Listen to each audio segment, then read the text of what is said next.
શ્રી કૃષ્ણ હર મહાદેવ।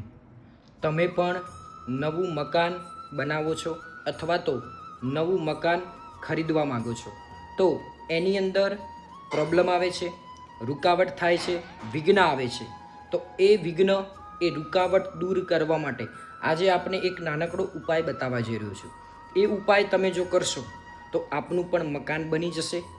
મકાનની અંદર જે રૂકાવટ આવે છે એ રૂકાવટ દૂર થઈ જશે। તો એ ઉપાય બતાવું એ પહેલાં આ વિડીયોને સેવ કરી લો। આપના દરેક સગા સંબંધી સ્નેહીજનોને આ વિડીયો અવશ્ય શેર કરો।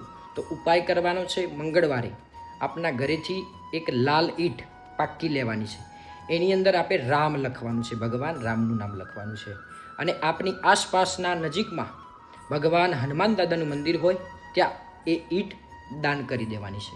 ત્યાર પછી ત્યાં જ મંદિરમાં રામ નામની એક માળા કરવાની છે, હનુમાન ચાલીસાનો પાઠ કરવાનો છે। આ રીતે તમે કરશો તો આપનું પણ મકાન ઘર બની જશે, અથવા તો આપ મકાન ખરીદશો એ પણ આપનું ઘર થઈ જશે, કોઈ પણ વિઘ્ન આવશે નહીં। તો આ વિડીયોને અવશ્ય શેર કરો, લાઈક કરો, કોમેન્ટમાં જય શ્રી રામ, જય બજરંગબલી, જય શ્રી કૃષ્ણ અવશ્ય લખજો।